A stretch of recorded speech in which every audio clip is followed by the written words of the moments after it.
दोस्तों, अरुणाचल प्रदेश भारत के उत्तर पूर्वी राज्यों में सबसे उत्तरी राज्य है और क्षेत्रफल की दृष्टि में सबसे बड़ा भी है। इसका क्षेत्रफल लगभग 83,743 वर्ग किलोमीटर है। अरुणाचल प्रदेश की राजधानी ईटानगर है और यही वहाँ का सबसे बड़ा शहर भी है। जनसंख्या की बात करें तो 2011 के हिसाब से इसकी जनसंख्या 13,83,727 है, जिसकी अनुमानित संख्या आज की तारीख में 16 से 20 लाख के आसपास मानी जाती है। कुल ज़िलों की बात करें तो यहाँ पर टोटल 26 ज़िले हैं और यहाँ की सबसे ऊंची चोटी है जो कि 7,090 मीटर ऊंची है। हवाई अड्डे की बात करें तो डोनई पोलो हवाई अड्डा ईटानगर के अंदर मौजूद है और इसकी सीमाएं भारत में असम और नागालैंड से लगती हैं।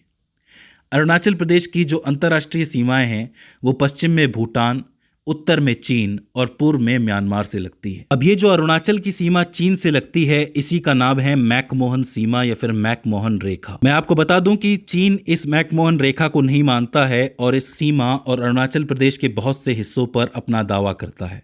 वर्तमान में 11 मई को चीन ने अरुणाचल की लगभग 27 जगहों के नाम बदले हैं, जिनको चीनी नाम में बदल दिया गया है।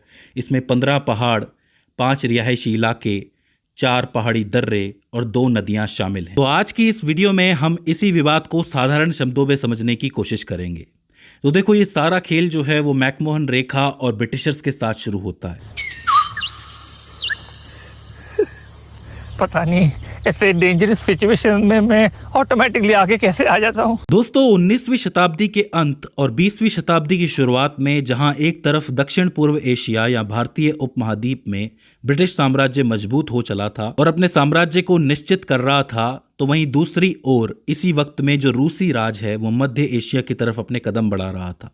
जैसा कि आपको पता ही होगा कि रूसी राज, जिसको सोवियत यूनियन के नाम से भी जाना जाता था पहले, वो राज धीरे धीरे करके ज़मीन पर अपना कब्जा बढ़ाया जा रहा था। इसी को द ग्रेट गेम या फिर महान खेल का नाम दिया गया था। इस ग्रेट गेम के चलते हुए ज़मीन के मामले में रूस बहुत आगे था और उसका प्रभाव भी कहीं ज़्यादा मजबूत था। ऐसे में ब्रिटिश भारत में बैठा हुआ जो ब्रिटिश राज था वो ये नहीं चाहता था कि रूस का प्रभाव यहाँ तक पहुँचे या फिर मध्य एशिया में पहुँचे। यही कारण था कि इस वक्त में ब्रिटिशर्स अपना सीमा निर्धारण करना चाह रहे थे और उन्होंने ऊपर उत्तर में लद्दाख से लेके नीचे पूर्वी हिस्से में अरुणाचल प्रदेश तक अपना सीमांकन शुरू कर दिया, मतलब सीमा खींचना शुरू कर दिया। इन सीमाओं को खींचने के लिए और उनका निर्धारण करने के लिए ही ब्रिटिशर्स ने 1913 और 14 के बीच में एक शिमला सम्मेलन बुलाया, जिसके अंदर इन सीमाओं को तय करना था। ये जो सम्मेलन था ये अक्टूबर 1913 से लेकर जुलाई 1914 तक चला, जिसके बीच में बहुत सारी बैठकें हुई थी। इस सम्मेलन में 3 पक्षों के वार्ताकार शामिल हुए। पहला तो था ब्रिटिश भारत, जिसके अंदर हेनरी मैकमोहन शामिल हुए, जो कि ब्रिटिश भारत के विदेश सचिव थे उस जमाने के अंदर। इसके अलावा तिब्बत की ओर से लोनचेन शास्त्रा आए थे, जो कि तिब्बती सरकार के प्रतिनिधि थे। मैं आपको बता दूं कि तिब्बत उस वक्त तक चीन के प्रभाव में था, लेकिन उसकी अपनी कुछ स्वायत्तता थी, यानी कि वो थोड़ा सा आज़ाद था, अपने कानूनों के हिसाब से चलता था। अगर आप आज भी देखोगे तो चीन के नक्शे में तिब्बत को जो है वो एक स्वायत्त क्षेत्र बताया गया है, ऑटोनोमस एरिया, जो अपने हिसाब से काम करता है। मतलब उसके अपने कुछ एक कानून होते हैं, लेकिन वो आता चाइनीज सरकार के अंतर्गत ही है। तो ब्रिटिश भारत की तरफ से हेनरी मैकमोहन हो गए, तिब्बत की तरफ से लोनचेन शास्त्रा हो गए और चीन की तरफ से आए इवान चेन, जो कि चीनी सरकार के प्रतिनिधि थे। अब ब्रिटिशर्स ने जो है सीमा का निर्धारण जो है अपने हिसाब से किया था। स्पेशली इसमें सर हेनरी मैकमोहन ने इस सीमा का निर्धारण किया था। इसी वजह से इस रेखा का नाम मैकमोहन रेखा भी पड़ गया था। इसके तहत ब्रिटिश भारत ने एक रेखा खींची, जिसके अंतर्गत हिमालय के उच्च शिखर और जो तवांग क्षेत्र था वो सारा का सारा ब्रिटिश भारत के अधीन आ गया था, क्योंकि ब्रिटिश भारत का कब्जा था उस क्षेत्र के ऊपर। यही कारण है कि उन्होंने उसको अपने क्षेत्र के अंदर दिखाया था। अब ब्रिटिशर्स ने ये जो रेखा खींची थी वो बड़ा सोच समझ के खींची थी। उनका मानना ये था कि इससे होगा ये कि जो तिब्बत है वो एक बफर जोन की तरह बन जाएगा और ब्रिटिश भारत की सीमा बिल्कुल सेफ हो जाएगी। जो रूस आने वाला होगा तो रूस से हम इस क्षेत्र के अंदर लड़ सकते हैं। दूसरी बात ये थी कि जो प्रशासनिक और राजनीतिक नियंत्रण था उसके लिए सीमा का निर्धारण होना ज़रूरी था, स्पष्ट होना ज़रूरी था कि कहाँ तक क्षेत्र है, तो ये भी एक फ़ायदा था। तीसरी बात ये थी कि तिब्बत के साथ जो ब्रिटिशर्स है वो संबंध सुधारना चाह रहे थे। यही कारण है कि आपस में बैठ के मसले हल करने की बात हुई। और चौथी और सबसे इम्पॉर्टेंट बात ये थी कि सामरिक महत्व बहुत था। जो हिमालय क्षेत्र था वो आक्रमणों से बचने के लिए सबसे अच्छा हथियार था। हथियार से मेरा मतलब है एक ढाल था। इससे आपकी सुरक्षा अपने आप ही बढ़ जाती है। तो वो सारा क्षेत्र जो है ब्रिटिश भारत ने अपने अंतर्गत रख लिया था। हालांकि शुरुआती दौर में इस पूरी रेखा में कई दिक्कतें आई। कुछ दिक्कतें ब्रिटिश भारत की तरफ से उठी, कुछ तिब्बत की तरफ से उठी, कुछ चाइना की तरफ से उठी। लेकिन सारी बैठकों के बाद ये लाइन जो है मैकमोहन सीमा ये तय हो गई और इस रेखा को दर्शाने वाले जो नक्शे और नोट्स थे उनका आदान प्रदान किया गया 24 और 25 मार्च 1914 को दिल्ली के अंदर। याद रखना, ये सारे नोट्स और नक्शे जो है भारत ने तिब्बत को दिए और चाइना को भी भेजे। 3 जुलाई 1914 को इस शिमला समझौते के ऊपर ब्रिटिश भारत और तिब्बत के प्रतिनिधियों ने साइन कर दिया, लेकिन चीन ने इस समझौते पर साइन करने के लिए मना कर दिया, ये कहते हुए कि तिब्बत कोई आज़ाद देश नहीं है बल्कि ये चाइना के अंतर्गत आता है और तिब्बत को ये बिल्कुल अधिकार नहीं है कि वो सीमा संबंधित किसी भी समझौते पर हस्ताक्षर करे। यही चीन का सबसे बड़ा स्टैंड है आज की तारीख में कि वो ये कहता है कि तिब्बत द्वारा लिए गए किसी भी सीमा संबंधी फैसले को हम नहीं मानते और हम इस मैकमोहन रेखा को भी नहीं मानते। भारत के इसके ऊपर 2 स्टैंड है। पहला स्टैंड तो ये है कि जो तिब्बत है वो चीन की प्रॉपर्टी नहीं है, मतलब अपनी मर्जी से तो प्रॉपर्टी बनी नहीं है, आपने उसके ऊपर अधिकार किया है बल से।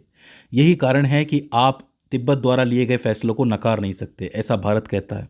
दूसरा सबसे इंपॉर्टेंट स्टैंड ये है भारत का कि ब्रिटिशर्स ने ये ज़मीन जो है भारत के हिस्से में की थी जब वो यहाँ से गए थे, और पहले भी ये ज़मीन जो थी वो ब्रिटिश इंडिया के अंतर्गत ही आती थी, तो ये पूरी ज़मीन और ये पूरी सीमा भारत की ही होती है। तो अब सवाल ये पैदा होता है कि चीन ऐसा कर क्यों रहा है। तो देखो, चीन जो है वो अपनी साम्राज्यवाद वाली जो सोच है उसको लेके चलता है। वो ये कहता है कि जो युआन, मिंग और किंग राजवंश जो कभी चीन में चलता था, उस दौरान चीन का तिब्बत पर अच्छा खासा प्रभाव रहा था, तो इसका हवाला चीन देता है। वो ये कहता है कि किंग राजवंश में जो मंचू शासक थे उन्होंने दलाई लामाओं के साथ संबंध रखे थे, इसी कारण वो ये समझता है कि तिब्बत के जितने भी राजनीतिक अधिकार हैं वो सारे चीन के हैं। इसी सोच के चलते हुए जब माओ सेतुंग की सरकार आई थी तो 1950 में चीन ने अपनी सेना तिब्बत में भेज दी और उस पर कब्जा कर लिया।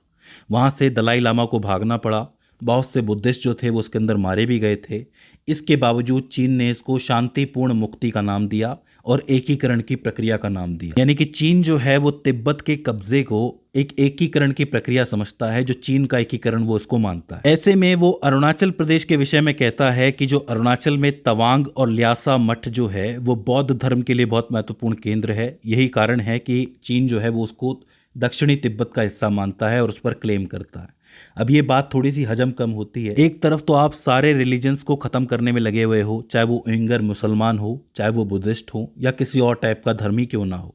आप चाइनीज़ आइडेंटिटी को सबसे ऊपर मानते हो और सारे के सारे जितने भी धर्म हैं उनको आप ख़त्म करने में लगे हुए हो। दूसरी तरफ आप ये कहते हो कि बौद्ध धर्म के लिए ये महत्वपूर्ण केंद्र है, इसलिए हमें ये जगह चाहिए। तो ये चीज़ कहीं ना कहीं हिपोक्रेसी दिखाती है। दूसरी बात वो ये कहता है कि अरुणाचल की जो संस्कृति है वो तिब्बत से जुड़ी हुई है, इसलिए वो क्षेत्र तिब्बत का होगा, यानी कि चाइना का होगा। असल बात यह है कि वो अरुणाचल प्रदेश को एक बफर जोन की तरह इस्तेमाल करना चाहता है। जैसे ब्रिटिशर्स जो हैं वो तिब्बत को बफर जोन समझते थे, वैसे ये भी अरुणाचल प्रदेश को बफर जोन समझता है। और सबसे महत्वपूर्ण बात यह है कि वो ब्रह्मपुत्र नदी के संसाधनों पर अधिक नियंत्रण चाहता है। यही कारण है कि वो इस जगह में इंटरेस्टेड है। अब देखो, अगर हम वर्तमान समय की बात करें तो आपको पता है कि इसने कई नामों को बदल दिया है, लगभग 27 नामों को बदल दिया है, और ओवरऑल अरुणाचल प्रदेश को मिला के वो लगभग 90,000 वर्ग किलोमीटर की ज़मीन पर कब्जा चाहता है। मैं ये सोच रहा था कि आखिरकार चीन इस वक्त में ये सारे काम क्यों कर रहा है। तो देखो, वर्तमान स्थिति कुछ ऐसी ही बनी हुई है। जैसा कि आपको पता है कि इंडिया और पाकिस्तान के बीच में इस वक्त संघर्ष चल रहा है। चाइना की जो सबसे बड़ी टेंशन है वो सी पैक है, क्योंकि आपको पता है कि पीओके जो है वहाँ से निकलता है काराकोरम हाईवे। उसी काराकोरम हाईवे से जो है वो सी पैक जुड़ा हुआ है, जो आगे जाता है ग्वादर पोर्ट तक। तो चीन को ऐसा लग सकता है कि अगर भारत पीओके की तरफ जाता है तो ऐसी स्थिति में काराकोरम हाईवे जाएगा और सी पैक का बनना मुश्किल हो जाएगा। दूसरी बात यह है कि बलूचिस्तान ने खुद को आज़ाद घोषित कर दिया है, तो ऐसे में पाकिस्तान के अंदर इंटरनल प्रॉब्लम्स भी शुरू हो सकती हैं, जो कि हो ही रही हैं। बीएलए और टीटीपी जो है वो चाइनीज़ लोगों को, चाइनीज़ इंफ्रास्ट्रक्चर को काफ़ी ज़्यादा नुकसान पहुंचा रही है। अभी हाल ही में पाकिस्तान के अंदर चाइना के कुछ एक कॉल सेंटर भी लूटे गए थे, हालांकि वो तो पाकिस्तानियों का काम था, लेकिन जो बलूचिस्तानी हैं वो कहीं ना कहीं परेशान हैं क्योंकि उनके इलाकों से खनिज जो है वो लूटे गए थे। तो ऐसे में पाकिस्तान का जो आंतरिक कलह है, जो इंटरनल कॉन्फ्लिक्ट होने वाला है, उसकी वजह से सीपैक को एक नुकसान हो सकता है। चाइना ने इस पूरे रास्ते पे लगभग $65 बिलियन लगाए हैं, बहुत सारा कर्जा दिया है पाकिस्तान को, और काराकोरम हाईवे 20 साल रुक करके बनवाया है। तो इसका मतलब एक बहुत ज़्यादा हैवी इन्वेस्टमेंट जो है चाइना ने यहाँ पे किया था, ताकि वो हिंद महासागर में आ सके और इजीली उसको तेल मिल सके। तो ऐसी स्थिति में अगर भारत पीओके की तरफ जाता है तो चीन के लिए बड़ी मुश्किल हो जाती है। अब आप एक चीज़ देखोगे कि चीन की स्थिति भी मजबूत है। वो एक तरफ अरुणाचल की तरफ दावा कर रहा है ताकि भारत जो है वो भटक जाए, और अगर भारत भी हमला करने जाता है तो अक्साई चीन में जो चीन है वो पोजीशन लेके बैठा हुआ है। तो ऐसी स्थिति में भारत को थोड़ा सा स्ट्रेटेजिक जाने की ज़रूरत है। हालांकि ये जो बलूचिस्तान वाला केस हुआ है वो भारत के लिए कहीं ना कहीं लाभदायक है, लेकिन भारत को दोनों तरफ से चौकन्ना रहने की ज़रूरत है, क्योंकि अरुणाचल प्रदेश से जुड़ा हुआ है म्यांमार। ऐसा भी हो सकता है कि वो ब्रह्मपुत्र के रास्ते या फिर म्यांमार के रास्ते कोई एक नया ही रास्ता बनाने की कोशिश करे, जैसे वो सीपैक बनाना चाह रहा था। अब आने वाला जो थोड़ा बहुत टाइम है इसके अंदर काफ़ी सारी जियोपॉलिटिक्स चेंज होने वाली है। देखना ये है कि चाइना के दिमाग में आखिर चल क्या रहा है, वो ये सब चीज़ें क्यों कर रहा है, क्या वो भटकाना चाह रहा है या फिर कोई रास्ता बनाने की फिराक में है। तो इस पर नज़र बनाना ज़रूरी है। मैं इस बात से बहुत ज़्यादा निराश हूँ कि इंडियन मीडिया इस चीज़ को डिस्कस नहीं कर रही है। इसको करना चाहिए, क्योंकि इस तरफ देखना ज़रूरी है। लोगों का ध्यान इस तरफ जाएगा तभी सरकार के ऊपर प्रेशर बनेगा। मैं भी आप लोगों से प्रार्थना करूँगा कि आप इस खबर पर नज़र बनाए रखें, क्योंकि ये बहुत ज़रूरी मुद्दा है। मुझे उम्मीद है कि इस वीडियो से आपने कुछ ना कुछ नया ज़रूर सीखा होगा और आपको ये पूरा मुद्दा समझ में आया होगा। तो दोस्तों, आज की इस वीडियो के अंदर बस इतना ही। See you in the next one.